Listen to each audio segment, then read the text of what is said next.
Welcome to the Book Flood Podcast. I am your host, Tom Nixon. My guest today is Amy Hermon, host of the School Librarians United podcast. Amy is a graduate of the University of Michigan and Wayne State University and is in her 18th year as a school librarian in Metro Detroit. She is the recipient of Maine's 2020 Award for the promotion of school library programs. In addition, Amy was SLJ Mover and Shaker Community Builder winner in 2022. Amy discovered podcasts could create the same community of collaboration and learning all year long. Amy has interviewed more than 150 school librarians in 33 states, Canada, UK, Ghana, Australia, and New Zealand. Welcome, Amy. Hi, Tom. Thank you for the invitation. Oh, absolutely. I'm very excited that you're here. Why don't we start? Give us a little bit of your career trajectory up to what you're doing now. Sure. Well, I actually started teaching in 1992. I graduated when I was 22 years old, and I wanted to be a teacher more than anything. And I graduated from Michigan with my teaching certificate in high school secondary social studies. And my first teaching job was on the island of Guam. And I absolutely loved being in the classroom. And I moved back to Michigan and got married, and I love working in Metro Detroit. But I was a classroom teacher at secondary, taught high school only for 9 years, and sort of had something of an epiphany when, like all states, they encourage their educators to go back and get additional certificates, get a master's degree. They sort of make it financially beneficial to do that. And you sort of look around and you try to realize who is the happiest, most upbeat person in your building. And I had zero interest in going into the central office or administration. And I, like many people, was rescued by the most amazing person in my building, and that was my school librarian. Carla, the librarian, was my hero. I had been strapped with a ridiculous workload. I taught all the electives in the social studies department, and it was brutal and punishing and not fun. And Carla kept my secret. She knew I needed help, and I could go to her at any time, and she would make sure that I had the resources I needed and the support I needed without anybody in my department realizing that I really was underwater. And one day I just said, how did you get your job? Why, I'd love to do what you do. And she told me all about Wayne State, and that's in downtown Detroit.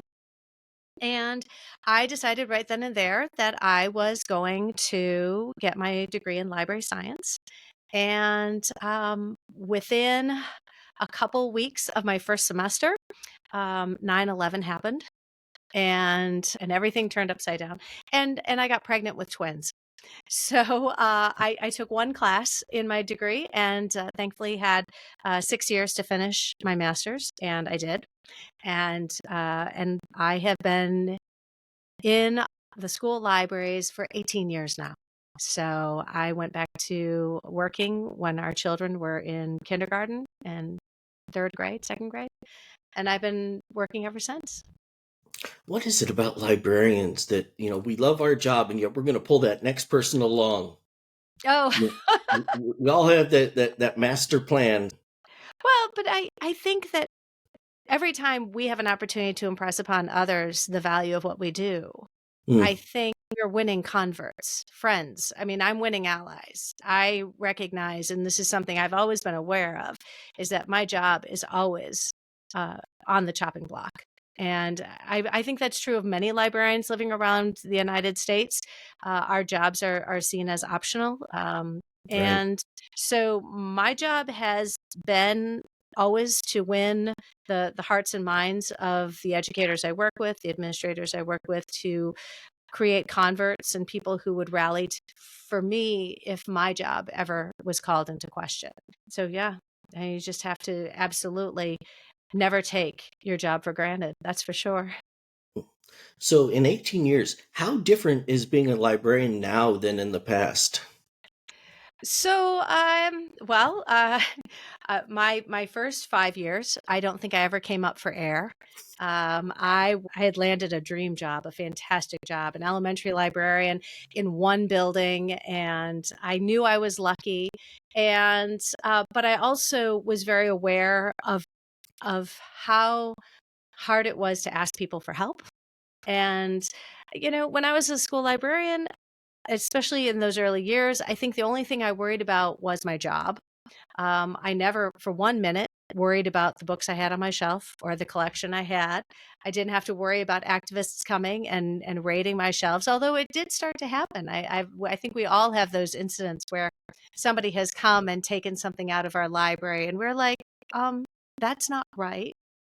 But when you're, new to the profession, you really don't know what you should do in that situation. I do now. But, no, how has it changed? I mean, I think the problem was when I was brand new, I had experienced so much of being a librarian that I couldn't share that burden with anybody else. I found, like so many of us, that when you have to bring a substitute into our space, it just spells disaster. I don't think I took a day off in 5 years. Um, I really struggled because I didn't feel comfortable asking for help. So I would rather spend my time trying to figure out how to solve my own problems, whether it was with circulation or weeding or fundraising. I really was not comfortable allowing other people to know that I needed help. And that has completely been upended now. As I have been in my space, I did elementary for 14 years in two different districts, and learned as I became a podcaster that my greatest asset are the librarians in my virtual PLN. And I readily admit when I need help. I readily admit when I don't understand something. I am happy to learn when the person who's teaching me is another school librarian. It's amazing what you have to figure out when you realize you're a one-off. Mhm. And that's the reality. When I was in a library, loved the position, absolutely. Um, but you had to sort of reach out. I became active in the state association and with local folks just because we all need to keep learning. But we would come up with all of these questions that few had answers for, but work through them. I think we've who hasn't been asked, like been put on the spot and been expected to provide these encyclopedic, answers. I'm not a computer, but I know how to use one. I don't have to have all the information. I just know where to find it. And I really do think that school librarians, when we use those opportunities to impress upon not just our colleagues, but the general population writ large, just how incredibly necessary we are to our school communities. you know, there shouldn't be any doubt in people's minds why we need to have certified school librarians in all of our libraries and all our schools. Right. In California, we're certainly a shrinking commodity. Not in the district where I worked, uh, but many places around us. Well, I think Michigan's very similar. I've talked to quite a few school librarians in California, and I'm aware that oftentimes at the elementary level, those jobs are given to paras and media techs, library techs. That's the same way in my district. Yeah. I'm the only school librarian in my district, and I'm at the high school. And our elementary libraries are staffed by paras. And, I understand the rationale. I don't agree with it, but I Right. also understand why districts have made that decision. And all we can do is continue to impress upon the people who hold the purse strings to make sure that they recognize what a value they have when they do add a school librarian to their staff. So you were the host of the amazing School Librarians United podcast. How did that happen? That I, I I remember these things very clearly. I started listening to podcasts about 11 12 years ago. 12 years ago, because we were moving and we were getting a house ready, and I was painting, and I was going to be in the house by myself for a while. And my husband, who loves podcasts, and this was 12 years ago, said, "Oh, I have something you might like to listen to." And he had put a bunch of podcast episodes on my, but I think it was a phone at that time, and it was stuff you missed in history class. And Stuff You Missed in History Class, I binged those episodes from the moment I started over at the house till I was done. And I said, like, out loud, because nobody's in the house, it's empty. I was like, where was this podcast when I was teaching history? Like, where was this podcast when I was teaching history? And then I was like, but I'm a school librarian now. So I became a school librarian. I was now at the elementary level, and I was like, well, there's got to be a podcast out there that will help me do my job. And it didn't take long to figure out there really wasn't. And I found podcasts that taught pedagogy. I taught podcasts that taught you how to be an elementary teacher or a middle school teacher or a high school teacher. I found fantastic podcasts on ed tech. And there's lots of ed tech examples of how you can stay abreast of all the changes in educational technology. There are a lot of those episodes out there, podcasts. And, I could find a lot of podcasts on books, interviews with authors, both done by enthusiasts as well as the publishers. I didn't find any podcasts about being a school librarian. And that was a couple of years. And then I sort of sat around with that idea and realized more and more as I was having sort of these conversations with myself in the car. We call those driveway moments. I think, you sort of sit there and you're just rambling because nobody understands how hard you work. And perhaps your work is unrecognized or you're not appreciated. And people in my family said, isn't there somebody you could talk to who, like, isn't there somebody you could talk to who might actually understand what you're talking about? And they weren't mean, but they weren't school librarians. So I had people in my life, they're like, wow, it sounds like you had a hard day. And I'm like, if you were a school librarian, you would understand. And, it was, I want to say, let's see, my podcast started in 2018. And I think that winter, so it would have been like January, February in 2018, we had some polar vortex days. We had some days that got really cold. And Michigan winters can be mild and non-existent, and then they can be brutal. And we have a lot of time on our hands. And at some point, my husband's like, you ought to have a podcast. If you can't find, excuse me, if you can't find the podcast that you're looking for, then you should make it. And that's all I needed was somebody to say, actually, you could do this. And I think I sat down, and within minutes, I had at least 25 different episodes I wanted to record. I had an idea of the direction I wanted to take it, and what I was hoping to get out of it. And I think the best advice I was ever given was, and I did my homework. I mean, librarians do. Whenever we do things, we do our homework, we do our research. And the best advice I was ever given was, would you still do this if nobody was listening? And I said, yes, I would. I absolutely would. And I started out, I think I started off in August of 2018 with my first episode. And, sort of the brave before perfect. Tracy Chun sort of introduced me to that idea at E16, and I sort of went with it. But this idea that it's not going to be perfect. It's never going to be perfect. You just got to get out there. But yeah, my first season was just a solo effort, really kind of cringe. Just me talking into a mic. I didn't care. I felt like $1 million every time those episodes came out. I didn't care if anybody listened to them. And slowly I started hearing from people.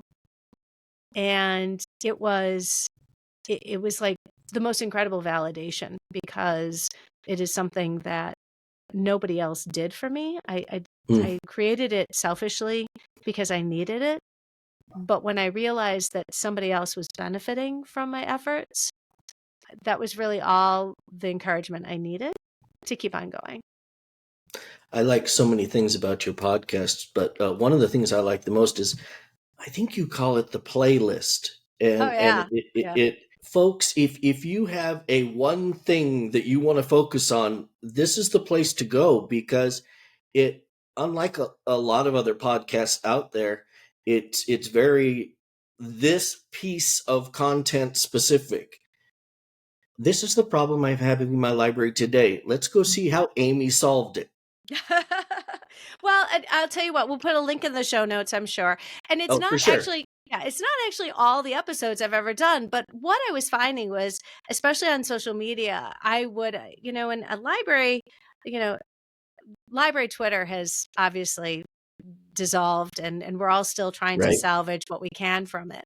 But library Facebook has been phenomenal because you read somebody post about, help, I'm a high school teacher and I'm going to be teaching littles for the first time, or vice versa, or, help, I just was given a grant and I have to create a makerspace and I have 10 days to spend it. It was like, I can give you some very solid support in the way of a playlist. And it's just a Google sheet, but I've organized many of these episodes thematically, by Mm. grade level, when we're trying to address things like, getting a job. And well, during the pandemic, I had 14 episodes that were teaching, being a virtual school librarian. And I'm very proud of those episodes. And that actually was sort of the foundation of my application for Mover and Shaker Community Builder, was that during the pandemic, when all of the conferences were either canceled or they became virtual, Right. that's when I really sort of cranked it up. And we were able to knock out a great deal when all of us were teaching and we were in lockdown. When we were in lockdown, guess what? We're still recording. And it was like one of those many silver linings that school librarians found when we realized that while none of us had ever lived through something like that, school librarians are incredibly adept at finding ways to be incredibly useful to the communities we support. And that includes what school librarians can do to support other school librarians. So, what are the challenges about having a full time job as a school librarian and what feels to me like almost a full time job as a podcast host? Yeah, I every once in a while I do have to tell people I go to work every day, and they're like, no, like I'm a school librarian all day, and I have a significant commute, and obviously time, it's time. The only thing that is going to keep me from doing this as much and as long as I want to is just how incredibly important time is. That work-life balance. Um, there are things I don't do anymore because I'm a podcaster. I don't look like an athlete, but in my day, I've run 4 Detroit marathons. I've run probably 18 half marathons. And friends, if any of you want to run the Detroit Marathon, it is world renowned. You can come stay at my house. I'll drop you off. It's amazing. You've got an underwater mile. You've got an international bridge, okay, and an underwater mile, and just. I mean, those are amazing things. I cannot train for a marathon and be a podcaster. So you sort of, as a podcaster, with the kind of expectations I place on myself, I don't have a lot of other hobbies, and that's okay. I'm enjoying what I do, and I'm not lying when I say that sometimes the most gratifying part of my day happens at night when I talk to other school librarians. Do you find it difficult to come up with enough topics? Always lots of topics.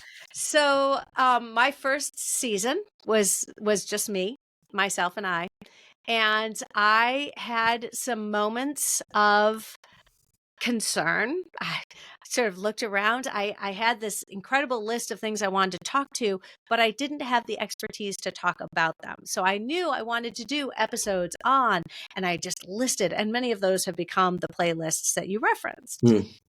But I didn't have that expertise. But I knew it would be incredible content. But as soon as I had this sort of realization that as long as I have another school librarian in the conversation, that burden of expertise can be placed on, we can share that burden. How about that? You know, when you have another school librarian in the conversation, or two school librarians, or three school librarians, all of a sudden, this becomes a conversation that all of us can help share what we have with a larger listening community. And what I discovered very quickly is that in no way is my star diminished when I share something I do with somebody on the other side of the planet or on the other side of the country. A rising tide lifts all boats. All of us are in jeopardy of losing our jobs. And I don't mean to be a fatalist. I don't mean to be dramatic. But the reality is that we have to treat our jobs as something we need to always prove to keep. And that's been my situation in Michigan, at least. And I know that that's not necessarily the case, but I do know that for many librarians, it is. And so by showcasing, by shining that light, all I'm doing is pressing record. I press record and we're off to the races. And we talk about a topic, and those topics are oftentimes the thing that that school librarian feels most passionately about. I learned very quickly that if you ask somebody to be on the show about a topic they presented on at a conference, that's ready-made. That's absolutely turnkey. All Right. you have to do is, and I'd go to a conference, I'm like, I didn't get to see your presentation, but I'd love to have you on my show as a guest. Would you like to come and talk about the topic? And, you know, I, like you, I share with them an outline of the questions I'd like to ask them. We use their presentation as some sort of a foundational piece to work from. And then we share that with our listening audience, and everybody comes out learning more about what this amazing person did. And I'm not going to run out of content, because there are school librarians all around the world and all around this country who do amazing things. They pour their heart and soul into the work that they do. And wouldn't it be a shame if the only time the rest of us got to see that was at a conference? You know, I recently was in Tennessee. I got to meet a lot of school librarians, a couple of them who've been on my show. And it's like, you know, that was a fantastic conference. And the people who got to benefit from it had to be there to benefit from it. So we talked to a bunch of them, say, hey, how about we record an episode in the, you know, maybe this winter, maybe this spring. That would be really fantastic. And I know I can call upon them and say, hey, you know, remember we talked about, you know, maybe sharing what you did at that conference on the show? I sometimes get, it's really been fun. Quite a few people I know, fellow school librarians who are published authors, always have an invitation to be on the show. I do sometimes get solicitations from the you know, just the general population talking, you know, you've got like an agent who for nonfiction, and I politely decline. I say this space is for school librarians only. And I've had people ask to be on the show, and my first question is, are you a school librarian? And again, we get to be the center of this conversation. And for me, that is the most important thing. It's sort of a promise that I've made to the listeners who tune in. And that is very, very unique, is that you're centering it entirely on librarians. School librarians. School Not librarians. librarians. School librarians. I have actually, and I've actually turned down some librarians, and I've asked, are you a school librarian? No. Well, every week we're going to feature school librarians on the show. Well, and Sorry. it is, I have friends who are public librarians and wonderful people doing great work. It's a different job. Okay. Both directions, it's a different job. And it's not that, I mean, if I take it back, I probably have interviewed a public librarian. I probably have.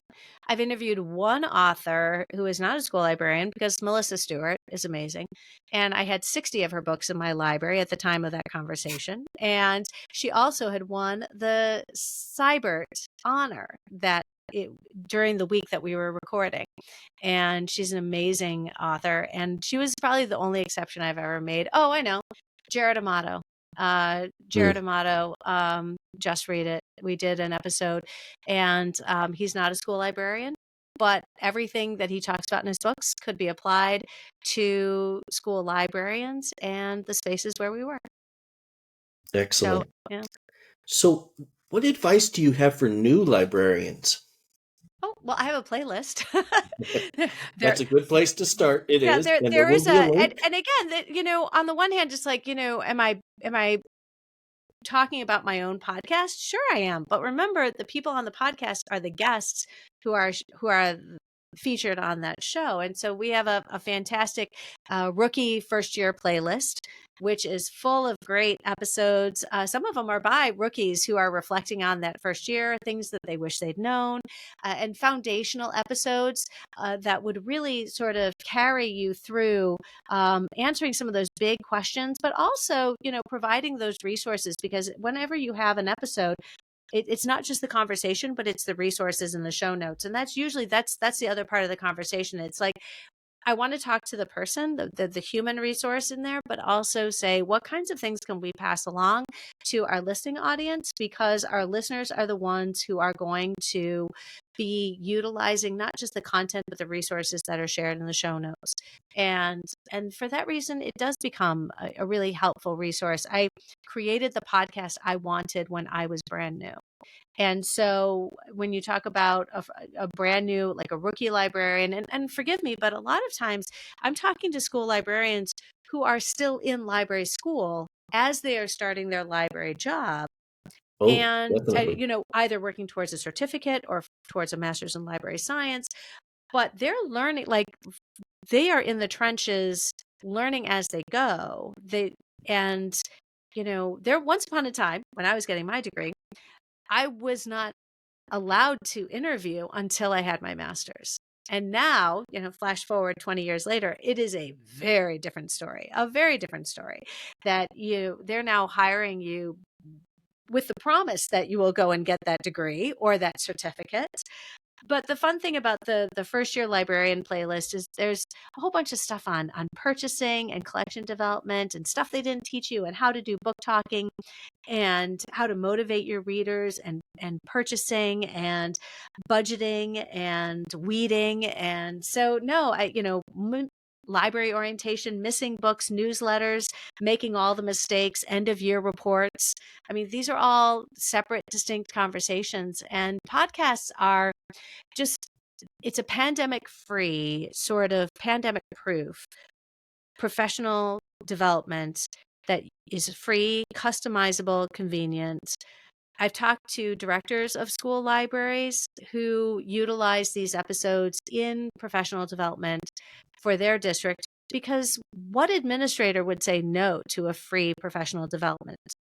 So Right. when you go to your director, if you go to your administrator and say, I would like my professional development to come from this resource, I can customize it to the 3 goals I have this year, and here's how I'm going to utilize it. And oh, by the way, it's free. You don't have to send me anywhere. It doesn't have a registration. It can be done listening while you're, washing the dishes or driving your commute. Absolutely. Mm-hmm. So, what is a book or a series of books from your childhood that still resonates with you? I think I have the strongest memories of books that I learned how to read myself, and were books where I became the person doing the reading, not just being read to. And you know, I think I can date myself. I mean, for me, hands down, Bread and Jam for Francis, and Curious George, and Richard Scarry, Frog and Toad. I was a kid of the 70s, and Right. Me too. so yeah, all of those. But I think the ones that were most important to me were the ones that I recognized that that ability to just entertain myself. Definitely Ramona. I did a lot of Ramona. So yeah, Flowers in the Attic when I was in high school. Yeah, a lot of Ramona. Beverly Cleary was at least one of my jams Yep. for sure. Yep. Pippi Longstocking as well. And no, and you know what? But I'm going to tell you right now, I gravitated towards nonfiction. I learned when I was reading joke books that I sort of moved over into biographies. And I remember being fascinated by the biography books that you could buy at the Scholastic Book Fair. And Harry Houdini was my favorite. And I started reading biographies and realizing that informational text, I mean, it was far more fascinating to me because I just felt smarter for it. I liked feeling smarter for reading. And I always identified as an informational reader more so than ever reading fiction. So what are you reading now? So I'm only in my 4th year as a high school librarian, and I'm not going to lie. The last time I read young adult, I was a young adult, and I didn't read young adult just for giggles. When I was teaching elementary, I was reading elementary, and I taught elementary for 14 years, which means for 14 years I was reading all of the books that I had in my library as, an elementary librarian. And but no, I am right now on my Libby app on my phone because I have a 37-minute drive to work each day. I have basically, if they aren't books I already own, they're books that I have on order. And so I am, I have all these books that are queued up in my Libby app of books that I mean, I haven't spent my whole career reading young adults. And so I feel like I've been playing catch up ever since I got this job in 2021. So it's all the books in my collection. It's a lot of fiction. And, I've made a good dent. I definitely have. But when I buy books and I haven't read them yet, they automatically go on my Libby app and I'm listening to those. So when I tell kids that, oh, I've read that book, I mean, I've recently read that book. Right. If it was not for Libby, if it was not for Sora, I would be lost because there's just too much. And particularly when you have one of those jobs where you're not necessarily, everybody thinks librarians spend all day reading. Were that the case, I would have certainly been further along. No, I want to thank you, absolutely. Amy, for coming to the podcast. We will have a link and more information about Amy in the show notes. Please remember to like, subscribe, and share. And again, thank you, Amy. Oh, thank you. I really enjoyed talking to you today. I did too. Thank you.